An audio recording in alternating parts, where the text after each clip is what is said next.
Niramkal kotte min depends. But karata dabalchu. हाँ ठीक Natasha ma'am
Hi, hello all.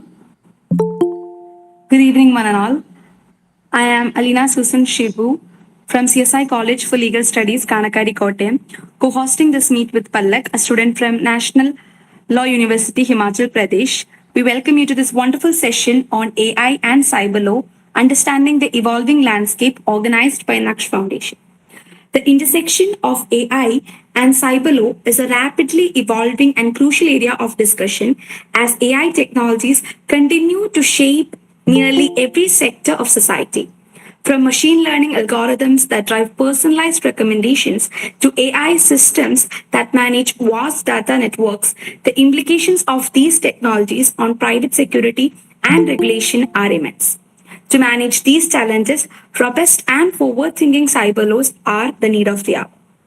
And but as AI grows, it's often ahead of the curve in terms of legal frameworks. AI has become a valuable tool for enhancing cybersecurity. In fact, AI is revolutionizing cybersecurity in several ways. So it is the need of the hour for us as law abiding and alert citizens of this country to be familiar with cyber laws pertaining to artificial intelligence and how it's under constant evolutions. That's what this session is all about. And to take us through this very informative and equipping session, we have with us Advocate Rahul Palliparatha LLM, a lawyer and researcher who has a deep interest in the intersection of law and technology. He recently completed his LLM in Law and Technology from West Bengal National University of Judicial Sciences, NUJS, Kolkata, and has also specifically qualified the UGC NET. With a strong academic foundation and practical legal experience, he has previously practiced law at District and Sessions Court, Thrissur, before pursuing higher studies. His areas of expertise include AI regulation, data privacy, and cyber law, where he brings valuable insights on the evolving legal landscape surrounding emerging technologies.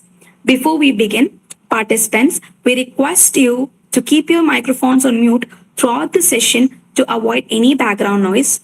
Keep your videos turned off unless you are in a proper and decent setting.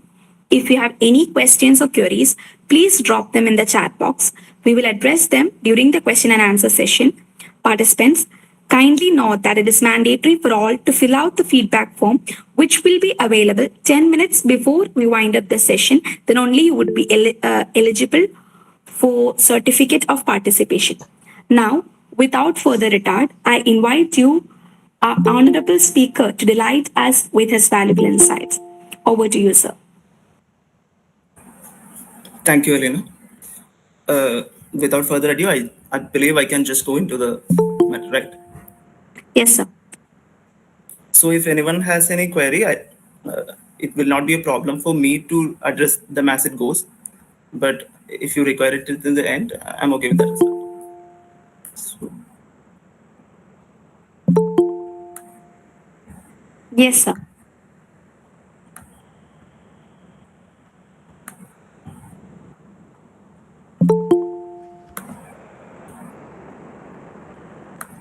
is the slide visible to you?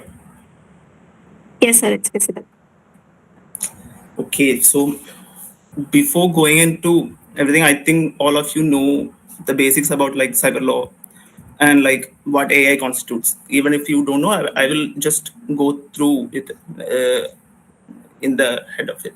So the word AI maybe. So there are like multiple sorts of definitions that go through with it.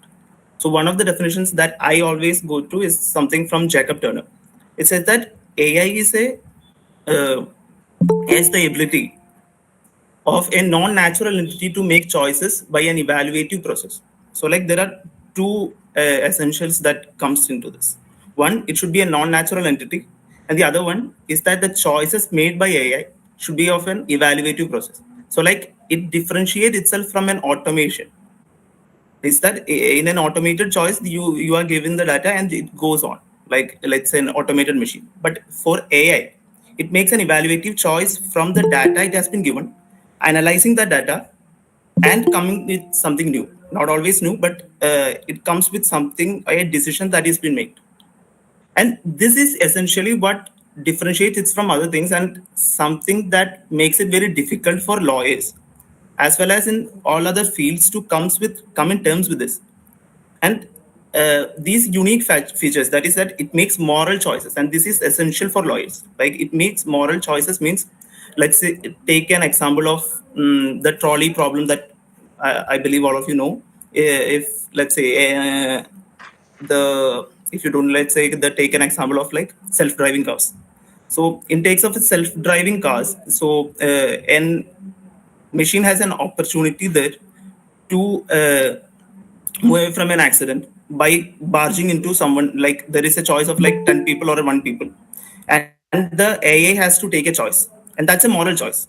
And that moral choice making power of AI, and this makes it very difficult to ascertain it from a legal basis. And apart from that, it's that it makes independent development, like it doesn't need human input on all of it. The earlier forms of AI, it needed that the all of the data that needs to be given. Before that, there needs to be a human involvement in all the other steps, but now it's not the case. Now if you give the parameters, the AI can develop on its own. And these are two things that needs to be kept in mind. And before going further, there is like two sections of AI. It's not like it's not a black and white thing. That's narrow AI and general AI. Narrow AI means like it's a weak intelligence aimed at performing like certain tasks, like facial recognition, or weather analysis, playing chess, that kind of things. And the general AI is where you say mm, it has attained cognitive ability. So it's an hello. Someone, I think the okay. So the general AI is something that we are going. No, it's not sure that we will ever achieve that, but it's something that is in the future. But it's a graph. Like we are moving forward to one place to another. So AI is something that encompasses a lot of it. Like there is a machine learning, deep learning, like large language models and generative AI models that now has come into like the forefront. Generative AI essentially means that it creates something new. It creates something new from the data it has learned, that it is completely different from the other forms of AI. The Now when we come to like as we have understood like general AI, that is like general AI is not something that we are currently looking into, that we will get there most probably, but it's not a sure thing. But for the presently, we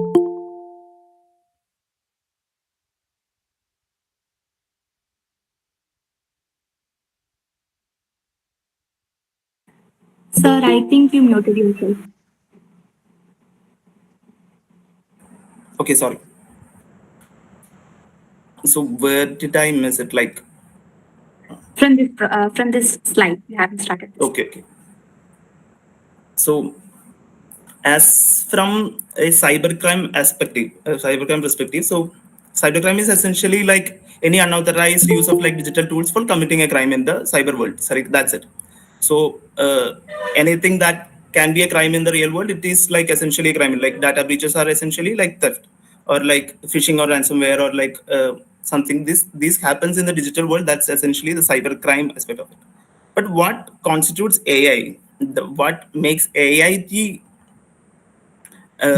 essential aspect, or like as in any field, AI has supercharged everything. And like in a field like cyber laws, or as like cyber crime, where the data is the primary uh, commodity, AI which can process large amounts of data has made it. Is it for everyone? Like the voice is breaking. No, sir, you're audible fine. Yeah, okay. So as for as I said, in the AI case, that's the problem. So it's essentially a double-edged sword. Like AI, it gives the cybersecurity as much as it gives to the cybersecurity, it takes away also. So there is a quote from Martin Losel. It's like cyber criminals have always been the early adopters of latest technology. It's essentially, it's not only for cyber criminals, mostly the case. Sorry, criminals have always taken technology the first. Like that's have always been the case. Like they have been the early adapters, because like they know that people have not been accustomed to the new technology, and this is essentially a time where you can like catch it. So as you can see now also, like the as we go into, let's say, like something like deepfake. Deepfake, just as it comes in, the first first things that we see about deepfake, it's not like it has been used for something good or not. The first things that we are vision to is like it has been used for ransomware, like it has been used for like making fake videos, like even pornography and that kind of thing. So this GAN, like deepfake technology that has now been used in like cybercrimes, it's the most prominent one or like most famous one, I would say. So like it's like generative adversarial networks. That's like GAN. Generative adversarial networks. It essentially allows people the artificial intelligence to create faces as well. So like from the data that is allowed from processing like thousands of faces or like millions of faces that it is accustomed to do, it can create new faces as well. So like it makes possible that its faces are so clear. Now we are not being able to understand like which is which. Like it's that good. And another problem, I wouldn't say problem. It says that AI has a something. Let's say you don't need a large amount of knowledge.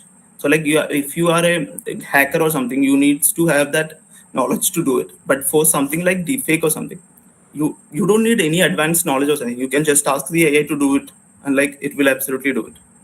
And we have seen this like in various cases, like say in Elon Musk crypto exchange scam on YouTube. There was like Russia Ukraine problem, the Zelensky's video which came around, like he was surrendering or something. So these were the cases like deepfake. Then we can say that password impersonations. So AI is used in cybercrimes for like password impersonation. There was a tool called Pastel and Hashnet. Pastel was able to crack like 27% of LinkedIn set passwords. So like the amount of data that AI can process, it essentially allows it to supercharge this. Then there was like hackers using like the GANs as I said to like mimic voices, and this has been used in financial frauds, customer services, social engineering, and all sorts of things. The other would be which is another thing like AI in cybercrime, coding, ransomware, and malware. So in something like coding and all. So as I said earlier, AI makes it very easier for people to come into this field. So something like cybercrime in coding and all. So it's essentially very difficult for someone without that technical knowledge to get into coding. But AI makes it very easy. So like someone who has no knowledge of this field can just ask the AI to get this, like LLMs to do this, like, make me a code, and they are able to do that. And next is like AI in financial systems used in trading frauds. Trading frauds, as just say, the AI can manipulate markets and like in super fast trading, uh, which is essentially like makes milliseconds. Like in that sense, like AI can uh, manipulate the market through how it like essentially acts in it. Then it would be like it can ransomware attacks. It can identify patterns in the system's vulnerabilities much faster than people. Then it can accept the weak points of defenders patch. It can essentially outrun the defenders because like the data it gets in process. The other thing is like malware as well. Malware, because like AI powered malwares can adapt and learn, and that's something essentially new. So like that's very similar to like how humans work. So like humans, if say like my malware has been uh, caught up with by the defenders, we can make the humans make something new. In case of AI, this adapts, like even if it remains a little as well. So like it adapts to the learning process, and I guess it's very difficult to detect as well. And this autonomous nature of that AI makes it very easy for like targeted attacks. You can use it to target someone, and like traditional cybersecurity measures, which has been in effect for like a long time, will not be able to address these problems. And the other one of this is something that is very essentially very limited to AI as well. Like it's not like traditional cyber crimes, as I said earlier, which has been appropriated by AI. This is something like very new. This is AI poisoning or adversarial machine learning, in which uh, the the hackers or the not the hackers, the criminals feed like untrue data or like manipulative data into the LLMs or the models for the AI model to create something bad or something of their need. So like this essentially deceives the learning models, and like AI models will not be able to understand this because it is in the learning process at that time itself when the data that has been fed has corrupted data. It's essentially called AI poison. So this is the learning models are essentially now being trained to like address this adverse data or like adversarial attacks and detecting, but this is essentially a cat and mouse game. So like when the AI models have been trained to address this, the model of doing how to like AI poison will change itself. That's it. And now as we have addressed like the how AI is being used in the cyber crimes, so it is essentially that it can only be stopped or it can only be addressed with AI itself. And that's the problem with this thing. So like we can't really run away from AI or like we can think that AI won't come into this, like AI won't come into that. No, AI is everywhere and it is going to be everywhere because it's such a powerful tool. And because of this, AI is primarily in the AI cyber security as well. So, like just as cyber crime that is being conducted by the AI, it can only be addressed with AI in the other things like AI protection tools. And these are like can be used for threat detection, like AI algorithms, which can analyze vast amounts of data. I can identify patterns, and these patterns will show before an attack comes. And so, like when it comes, like it can the models can like isolate the system, and that helps in like identify previously unknown threats as well. So the other one is behavioral analysis. The AI enables monitoring of user and system behavior. So our behavior, it can analyze that, and then someone else comes into that, AI can detect. Then there is like automation response, like some the AI driven automation is something that is essentially different from the normal automation. And so like if a system is being automated to shut down or like isolate itself in terms of an attack, in that sense is something different when it comes in. An automated machine will not be able to, automated system will not be able to identify that, but an AI system can. And that's the uh, essentially the crux of AI in this thing. The other one would be the adaptive security measures. Like AI can continuously learn from the new data and like adapt to emerging data as well. Then there is like user authentication, and like AI will be able to easily do that, like much easier than the traditional methods. And like predictive analysis, and it can enable predictive analysis forecast the potential threats based on historical data and current trends. And it can also for malware detections. So now if we come into like these are things that like essentially not really needed for lawyers as per se, like AI in cybersecurity or like AI in cybercrime. We have to know where it is used, how it is used. We don't have to, let's say, the technical aspect of it, like if it is like GANs or GN, no. But where we need to address is that where AI creates its own challenges for lawyers as such. Because like where law has a problem with AI is it that there are multiple problems. One is law essentially needs reasons. So like any decisions that is made by the court or any decision that is law needs reasoning to do that. So law can't, let's say, like it happened, no. But with AI, the main problem is that it's very difficult to know how AI came to that decision. So that's primary one thing. And like that opaque decision making, that's the black box. So like black box AIs, it is very difficult to come to that decision because like these are neural. Even the creators or even uh, the users, like no one will be able to understand like how AI came into that decision. We can essentially we can, let's say, work around it. We can take another forms, but it will be very difficult to like essentially pinpoint the reason why AI come to that. And next is like that essentially the reason like the reasoning will be a non-human reasoning because we associate ourselves into everything. Like we can't like think outside that. Like AI comes to a decision, and it will not be like it will not be a human decision. So like it will not be that reasoning will not be something that is understandable to a human.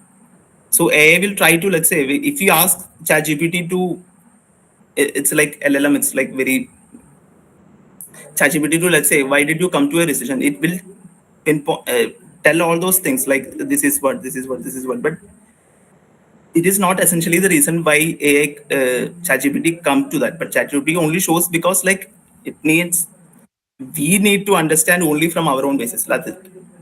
Then there is like essentially the cross-border problems. Cross-border problem is with every kind of cybercrime, because that's the jurisdiction problem is something that is available in every kind of cybercrime. So the India's laws will not come to the US. We will not get the criminals who are working from there will not be, although they will be liable under the Indian law.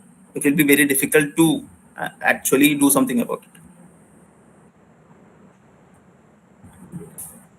Yes. Now, when we come to the explainability, like these are three issues that I have to, like explainability, accountability, and liability. So, coming to explainability legal terms is like law usually in some cases like did you do it, like if you have committed, like if you have done did something, so like but AI requires that also asking like why was this outcome reached, and like just as I example I took something like of AI, the trolley problem, or like if a self-driving car has to save two people and it chose someone to, like it can only kill like one or two, and it killed one of them. So to come to that reason, let's say a human is someone who is driving and he drove that car, and he can kind of explain, maybe not, but he can kind of explain, let's say like the one of them was a kid, the other one was a older man. AI maybe can be trained to that, but AI can't make a moral decision. Like it's not a moral decision, it comes out of something else. And that traceability will not ever be there. Like the traceability can be there, like there are like traceability can be there, but explainability cannot be there. Like traceability, that you can, that is something in a way, like traceability is something that has been worked into it. Like traceability is something we are currently working on to, let's say, to understand why AI come to. So like just like in a company setting or something, so we are asking them to like keep logs. So it's like why it came to another decision, so this, just keeping the logs, it will be able to, let's say, like how it comes to a decision, we can see it through a log. So we can reconstruct the steps of it, like why it took the first decision. It's, we cannot see why, we see that it took the first decision, it took the second decision, it took the third decision, it took the fourth decision. So by seeing that it took all these decisions, we can come to like trace the steps of it. But we will not ever be, let's say, to us explain that process. So because like our human readable will not be aligned with the machines things, obviously. And this is essentially problematic in administrative laws, like the criminal laws and anti-discrimination laws, because like the AI will have bias, because our world is biased, and the data it is AI will be biased. So essentially there needs to be some uh, some over the steps taken to remove those kinds of bias. But it will not be able, because let's say it's an office setting. Let's imagine an office setting where women have been historically been discriminated against. But someone new going in, a human will know that it has happened, but it is wrong. But AI will not know that. AI will only see the data, and it has always seen that woman has not been promoted. Woman has not been promoted. So, like next time, as it is, like woman will not be promoted if AI is taking the decision. But a human will know that this thing has happened, but this is wrong. But AI will not, and that's the bias that comes into the AI in every sense. So you have to take decisions, like precognitive decisions, to put AI that it will not uh, came out with that bias, but it will essentially will, and we can only take retrospective thing. But AI training is something that is very difficult to do because it needs large amounts of data, and it is something that we'll essentially, let's say, in 10-15 years, maybe come to a model which can have, let's say, uh, move out of the bias things and all. But I don't know if it will be ever be possible or not. The other thing is like this is essentially in relation to liability. So like AI in cybersecurity and all. So if you consider AI is not perfect, that's one thing that we have to come to. It will have hallucinations. It will have false negatives, false positives, like every kind of thing. And it is not different from, let's say, a human or something. So like humans make mistakes, AI makes mistakes as well. But where essentially the traceability and explainability part comes in here is that a human may be able to understand the mistake or understand why it happened, and AI will not be. And in that sense, if a human made mistake, the human is liable. Here the AI model cannot be held liable. So who is to be held liable? That's the primary question. In in india in India's case, if you take, there are like legal uh, la- the SEBI and all have addressed this thing. SEBI has said that for all the if all the entities that comes under the SEBI, if they are using AI, whoever is using AI, they are liable for that. That's an oversimplification, or like that's essentially to protect the customers. But if it comes to the court, like if it comes to a court case and all, these kind of things will be very difficult to prove. Like who is to be liable? Is it the developer? Is it the ones who use the AI, or is it the user, or is it the AI itself? So who can be held liable? That's the primary question. So these things like AI in cybersecurity, you cannot use it without uh, adequate safety measures, because like it can create these kind of problems. Like it can create false attacks, like false negatives, and it can have false positives. And there can be like data poisoning, over reliance on, and the blind trust on automation is the primary problem as well. Then there is like these consequences. If the like AI creates a problem, there will be data breaches, financial losses, surveys, and loss of trust, and these kind of things happen. And the problem is that it's not that these kind of things happen. These kind of things happens everywhere, but these kind of things happens, and we don't have anyone to blame. Like there needs to be someone for to like take the liability, and that's the thing. This we have already. So like this, like legal. So developer, vendor, they can be held liable. That's one thing. Then there is like user or deployer. Then there's a shared liability. Shared liability has been an idea that has been uh, not used, but it can be like let's say something like an insurance or something like that. It's already shared liability. These are ideas that has been floated, but it cannot be essentially used in these kind of sensibilities. That I don't think so. Now if we come to there is also the privacy part, which we will discuss in the end of it. So before that, I had to just go through the legal frameworks in relation with cyber crimes. So cyber crimes, I hope everyone knows the like Budapest Convention. It's like 2001 Budapest Convention is the primary thing in relation with cyber crimes around the world. It's for like corporation investigation and in like extradition and these kind of things. Like it doesn't really talk about AI, because like in 2001 there was no concept. There was concept, but it was not really used in like cybercrimes and that kind of thing. But now in 2024, the first binding instrument, that is the UN Global Cybercrime Treaty, has the draft has come out, and it is for like universal adoption. It essentially is to be the universal adoption, because like cyber crimes have essentially it's everywhere. That's the thing. It's everywhere, and it's creating such losses. It's like $1 trillion losses every year.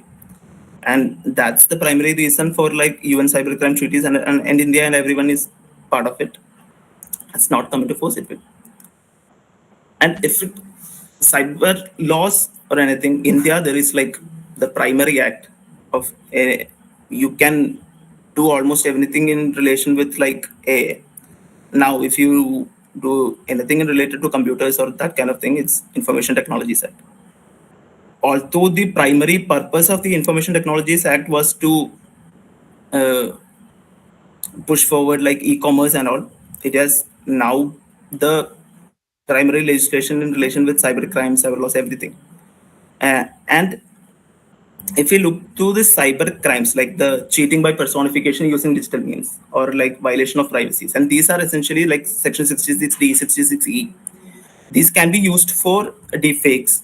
Then there is like personification, like that 66D can be used for phishing attacks and that kind of thing. And the Article 66 itself, there is like almost every kind of cyber crimes that will be used using the AI and all. It will come under the IT Act as of now. And the BNS also, like BNS 356, that is the defamation section, that will also come. And Section 51 of the Copyright Act will be something that it's not really essential for this class as to cyber crimes, but you can, but the use of another's work without the consent of infringement. That is the use of AI data that is being used in AI, like how much of it is like protected, like how much of it is fair use. Now the debate is very live and going on. You can, the OpenAI case in the Delhi High Court, the now going on with the US Federal Court as well.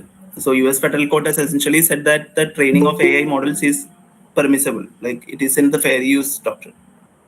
We don't know how it will come into India, because like I don't personally, if you ask me, like I don't really say that AI training can be come under the fair use, because it's not being used for like any good purpose. They are commodifying it, they are selling it, they are making money out of it. And our data, if it is in the just in the private, just is in the uh, copyrighted material. If you or anyone write an article and they are using it for something, and if they are not making, let's say, money out of it, we can, okay, fine, it's an educational purpose or something. But they are making money out of it. They are making charging people money to get that data. So fair use and all that will be come into the other issue. And as a also the thing is that AI apps have given copyright in India as well. Like the AI app Raga was given copyright for like painting it created with some.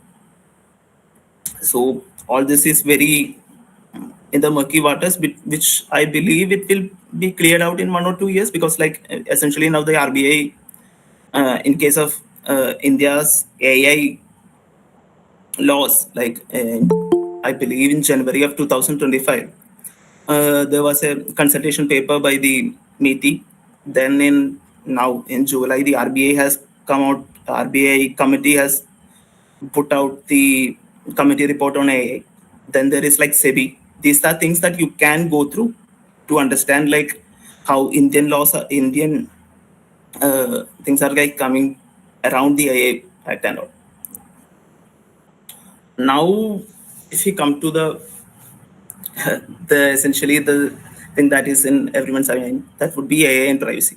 So we know that DPDPA that has come in 2023. It's a primary act in relation to data protection laws in India. It has heavily influenced by GDPR, which is like EU Data Protection Act. But there are some things that are very different. Essentially, that would be DPDPA is only concerned with the digital personal data, whereas GDPR is concerned with like every kind of personal data, like if it even if it is digital or in software hard form, nothing matters. Then there are good things about DPDPA. It's a very good act to some extent, as in relation with companies and all. So there is like it has extraterritorial scope, and it's like consent based framework. Like every data principle have if before our data is to be processed, it is to be like given with full and informed consent. and for every processing there needs to ask the data fiduciary has to ask the data principal for everything.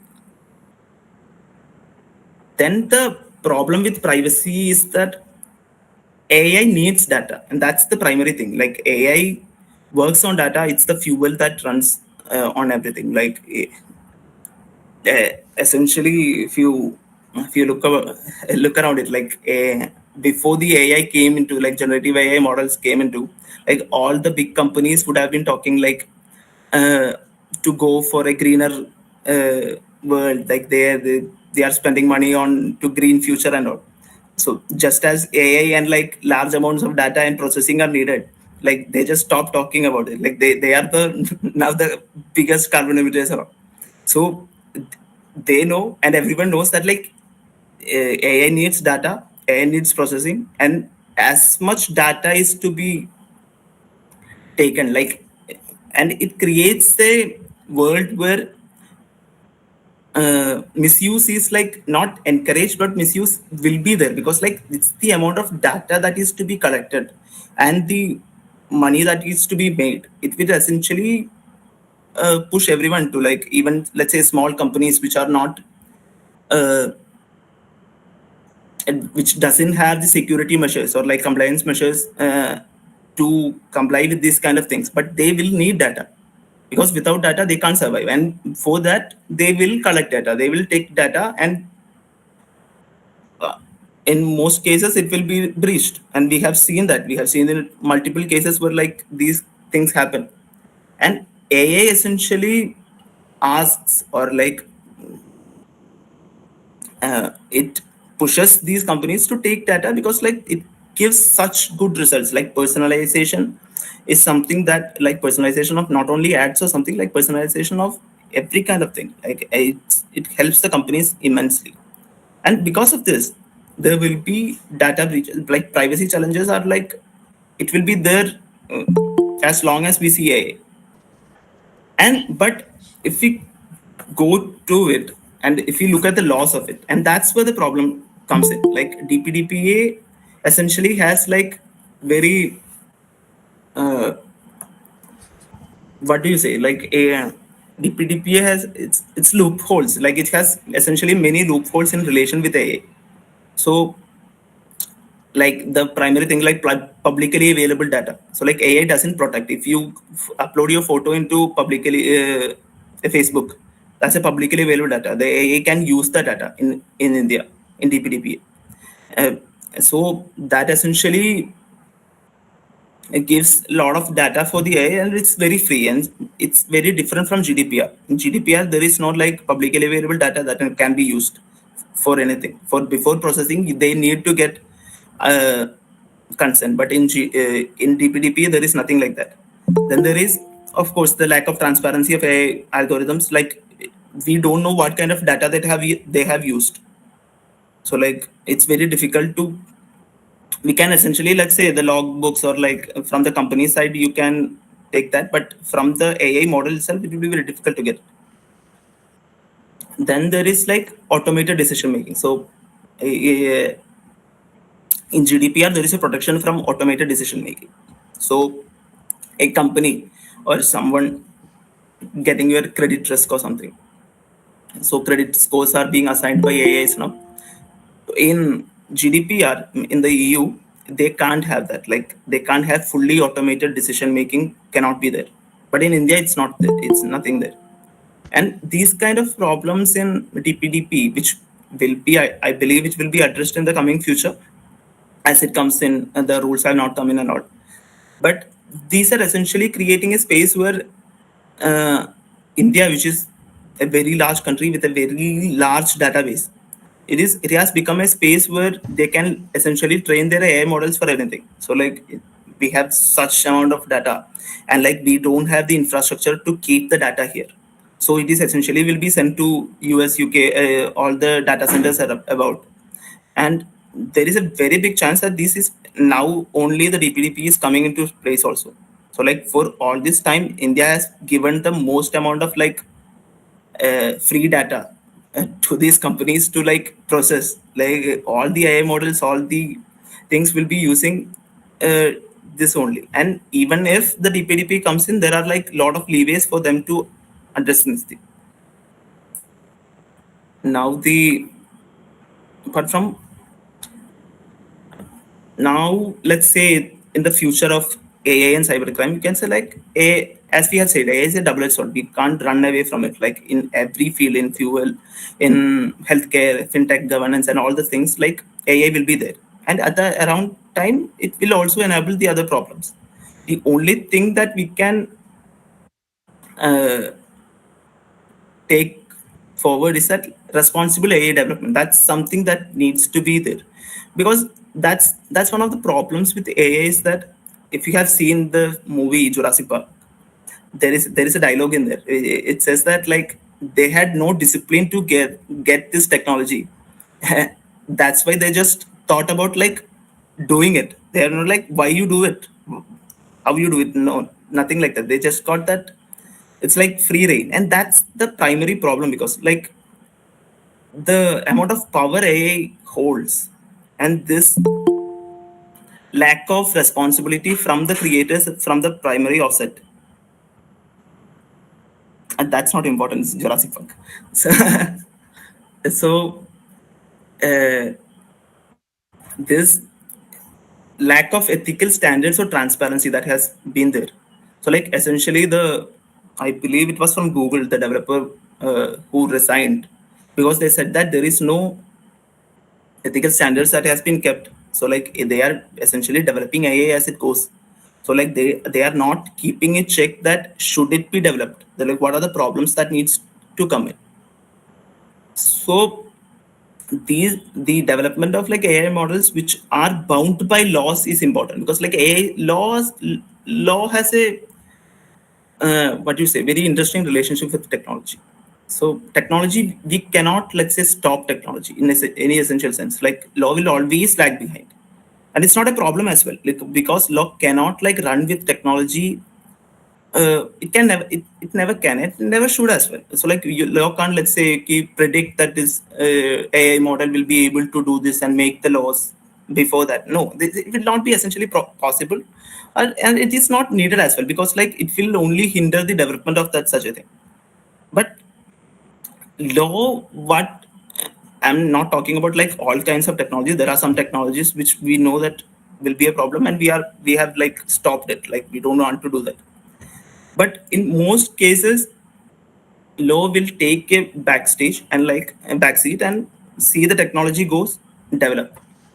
But here the problem comes in is that the technology is so fast and the implications are so huge that law can't be now be like taking that backseat all the time. Like law needs to move as fast as it can because like for the time being itself at least make the law then amend it like change along with the time. That's the only way now we can go through it, and that's the only way we can like uh, put a leash on the AI, or if it needs be to let's say ki only go through this side or don't do complete outside the box things like keep it in. Then there is like of course there will be an arms race like if the developers are making something that is essentially protecting the cyber criminals with something make maybe something more. So law has its limitations. The only thing that it can essentially stop like cyber crimes or something is that it comes into the architecture of it. So like the architecture of the internet or architecture of the uh, of a site or something, and that's the only thing that it can essentially protect. Apart from the law has a very limited space because like law can act as a deterrent, but it can not retrospect like actively stop it. That's can only done by technology itself, and technology will in some instance, but we can take a push also. The as I'm coming to the conclusions, and like as for conclusion, key takeaways would be like AI offers opportunities and risks. Just as we said, like it is in the both sides. It has like huge implications in everything. Like let's say medicine and services in personalization. That like AI offers so much good, but always, like any other technology, there will be another side. And I am not someone who says that like it is a double-edged sword would be something like, no, I won't say double-edged sword. I have used that material, but will use that word, but it would be something wrong because AI has, I believe AI has more good than bad side. And there will, we have to rein in the bad side, but we can't like, let's say we are not gonna go into AI like machine learning, that kind of things can't work. No, you'll have to act on it. Then the Indian legal frameworks needs to be strengthened, like IT Act. IT Act, I don't believe like there needs to be something like, I believe an AA Act, even if it is something like an UAA Act, which will like risk based or something that can work in some essence. Then like these things needs to be defined in some sense, like the liability or like classified as mandate AA audits, like compliance norms. This needs to be identified and needs to put in, and this will be a very difficult task as to. But I believe in overarching AI infrastructure inside which like specific sectors can come in with their own laws. There would be like a law enforcement readiness or require air forensic training, cyber labs, and these kind of things. Like people will be more equipped to deal with this in the future. And the final thing is that like we have to, India as a developing country, we have to ensure the economic growth, ensure that has been the primary objective of DPDP as well. So where DPDPA differs from GDPR in most sense is to ensure that our companies or like our development is not being brought down by this compliance heavy machinery, where Europe has been never been concerned with their companies. Like it never has. And most cases that's one of the reasons why like startups and those kind of things are very low in Europe as well. Like it's very high compliance courses and that kind of thing. So if we come in with, that's what I'm saying, like if we come in with a retrospective AI law to like push it down the throat, that will only hamper like the development, hamper the economic growth that is being coming. So we have to move forward, but with a cautionary eye. That's the only thing that would say. That's it.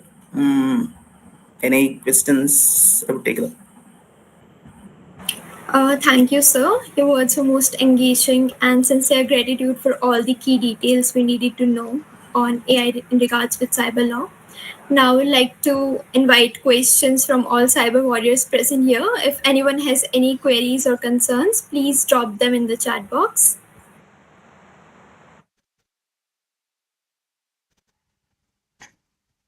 Sir, actually, I would like to raise a question. Yeah, sure. So actually, as you said, the old school thing or the thing which we do without AI is becoming, we become back something lower to the others who we are competing with, who are using the AI tools. So everyone have to eventually switch into AI for their compatibility. So in that case, AI is constantly developing and evolving. So do you think that at some point humans will fall in their IQ level or in their quotient level lower than the AI, and that would cause a problem? I don't know, like in the larger sense, like humans will come to like their intelligence will drop or something like that. No, I don't think so. But as we become more dependent on something, we will lose, let's say, some skills maybe in some sense. But I don't think like AA has not come to that much. I don't think it will as well in some sense. Let's say it will gain cognizance or that kind of thing. It's like AA will No, control everything. actually, I was trying to say that, for example, if someone makes a publication or someone makes something out of their intelligence quotient, that's already available in the AI, or the AI is adapting it, or it's learning from that. The AI is developing from every knowledge that we are putting in. So those things AI learns and it evolves, and people are then only using it from the AI. They are using that tool only. So we are so dependent on the tool that we are not growing ourselves, but we are letting AI grow and let AI tell us things which we are not ourselves equipping with.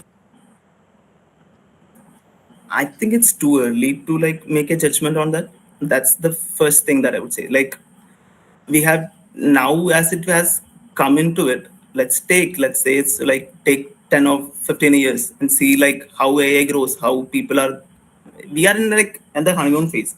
So we are using everything like we can get this, and there will be, for let's say someone using AI, there will be detection tools, there will be all those kinds of things that will come into AI is only here to make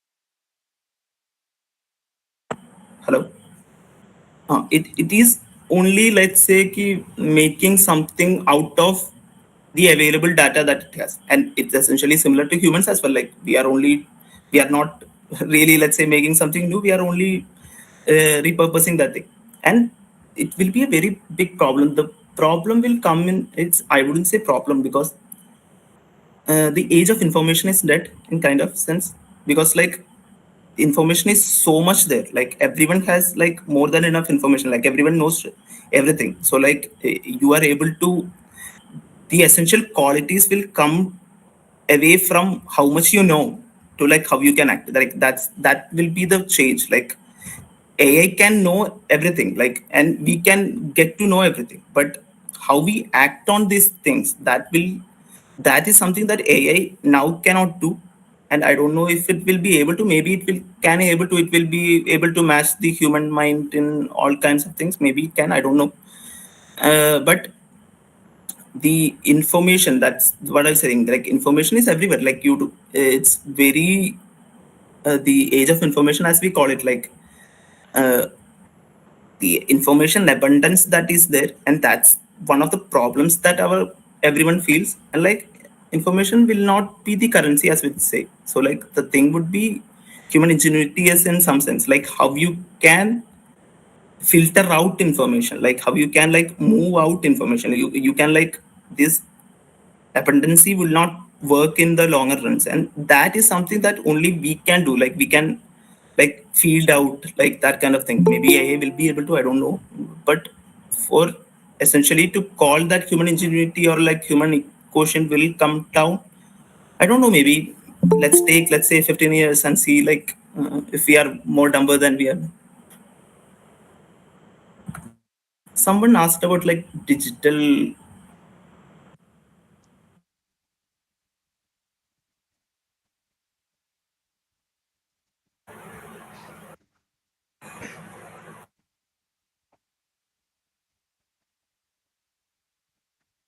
So do you need me to ask the question out loud? Yeah, I can't see, sorry. Okay, the question is that your take on Digital India Bill 2023 countering AI. The it has essentially nothing, let's say, in pertinence to countering AI as such. It is something that's technology, like IT Act protection on that kind of thing. So it essentially comes to AI, like the larger, like traditional laws of those kind of thing. It's there, but it's mostly concerned with digital platforms, content moderation, data protection, that kind of thing.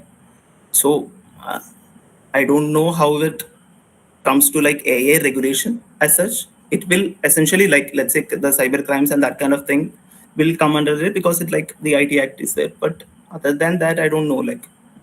Like as to AI specific regulations, there is nothing in that act, I believe. But if you can, I haven't completely read it, but if you can enlighten me, I'm open to it.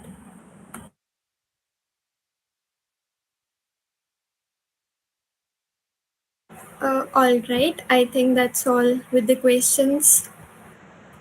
Um, Now, on behalf of Naksh Foundation and the CyberShield project, I would take this. Okay, we got another question. Shall I read it? No, I can see it. Okay. So that's the $1 million question, is it?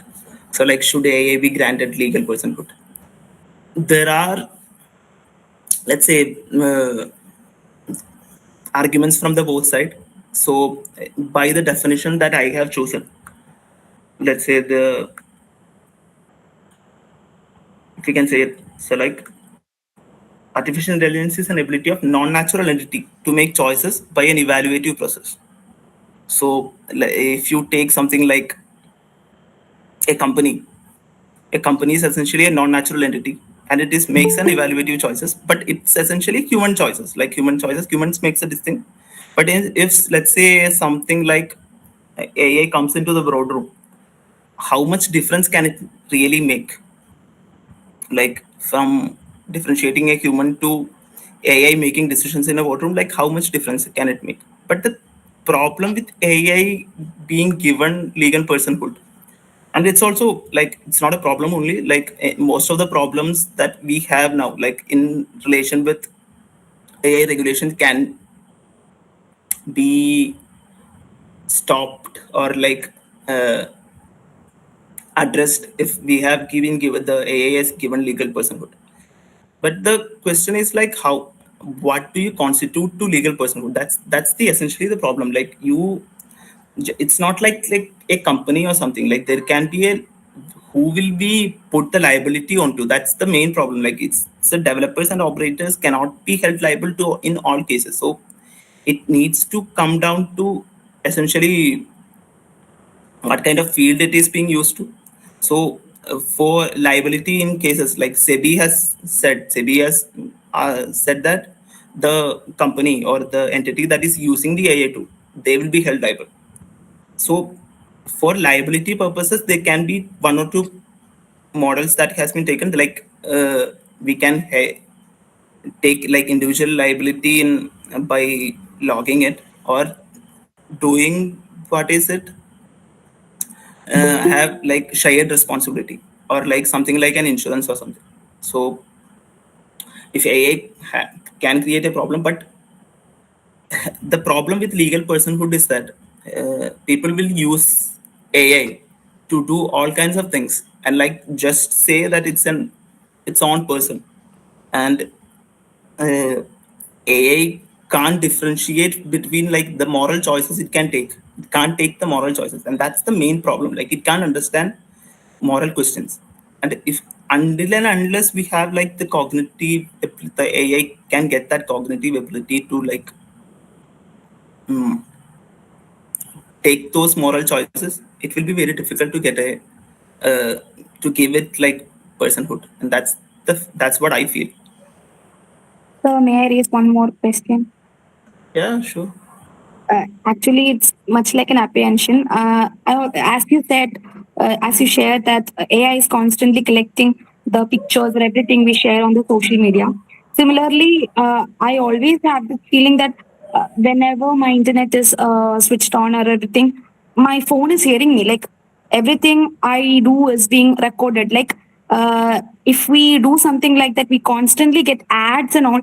If we talk on something also, or we think of something also, the our system we are using is constantly providing us materials regarding to that. So do you think that we are getting manipulated by the AI? It's not AI. You don't need AI for that. That's like essentially data collection by the companies. That's it. So like even if when your microphone is on, they are collecting data, and it doesn't need like AI. The like, algorithms will work. So like they will take let's say points or like keywords. They will have fed into the keywords, and like the keywords when they trigger, that's it. And they are collecting data. They are not supposed to, but they are collecting data, and we know that. And if when you search a Google form or something like in India, the cookie policy is also not there. In GDPR, there is there. So like essentially, they are able to, and they are able to provide these services because of this data collection only, and that's one thing that we needs to get into it. Like you are getting Google for free only because they are collecting this amount of data from you and serving you ads. So if there is no ads, there is nothing. There is no Google. But they are collecting. They are obviously collecting. And what AI creates a problem is that earlier the amount of data that will be that can be used is very limited. So like it will not be that much of a possibility. Now the amount of data from a person that is available on the internet itself, like we are giving so much, we are giving everything to our whole self is in the internet, and they can essentially collect everything and take it to the minute of details. They can even if you remove all the personalized data as well, they can pinpoint us, and they can pinpoint us with metadata itself. And it's very scary and all, but uh, it's what it is. Like you can't run away from it now. So mostly the only say turn off your microphones, like access, remove all access and all. That's the only way you can like run away from these kind of things. But other than that, we are living in a world where data is everything, and it is going to be like that for some time. And for Is it legal, sir? essentially in India, as long as there is no such laws as of now, so like DPDP has not come into force, it's essentially legal.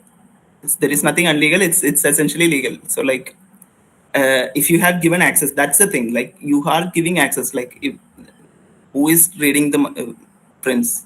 No one is. Like we are just saying it. Like we are saying access, access, access. Yes, yes, yes. So we have to use it. We are giving access, and of course they are collecting it. That's it. Uh, when DPDP comes into play, that will we can see.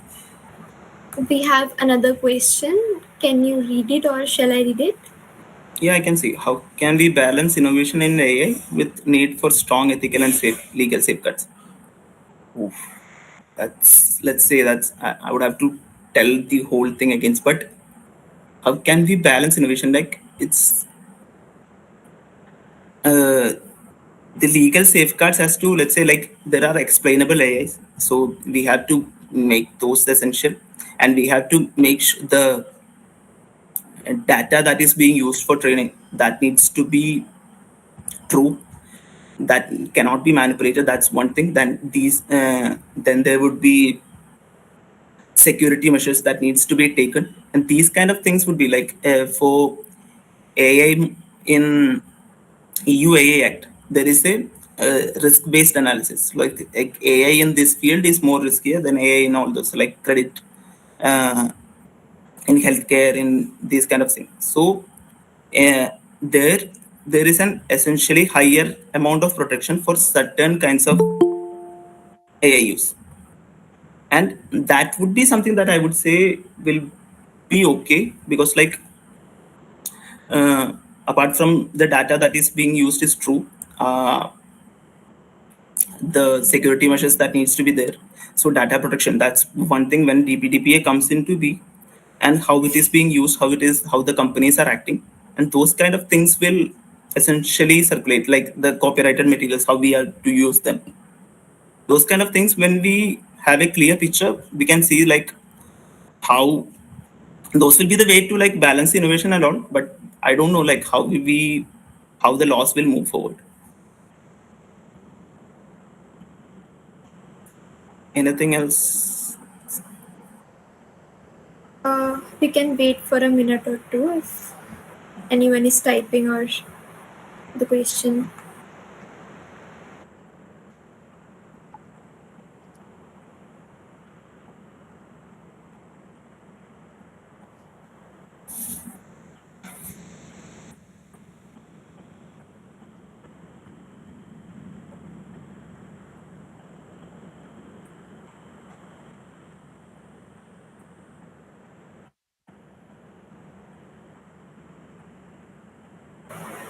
All right, I think that's all. I should start with word of thanks. On behalf of Naksh Foundation and the CyberShield project, I take this opportunity to extend my heartfelt gratitude to all those who made today's webinar a great success. First and foremost, I would like to express our deep gratitude to our keynote speaker, Advocate Rahul Palepurit, for his insightful and thought-provoking session. Your expertise in law and technology has truly helped us understand the impact of artificial intelligence in our daily lives and the legal challenges it brings. A special thanks to all the organizers, coordinators, and technical team who worked tirelessly behind the scenes to ensure the smooth conduct of this session. I would also like to thank all the participants for joining with us today with such enthusiasm and curiosity. Your active presence and engagement added great value to this program. Now, before we officially close, a quick reminder to all of you, please take a moment to fill out the feedback form. But more than that, your feedback helps us shape better sessions going forward. Once again, thank you all for being with us today. Let's carry forward what we have learned, share it with others, and stay alert in a world that's changing faster than ever. Take care, stay safe, and we'll see you in the next session organized by Team Project CyberShield.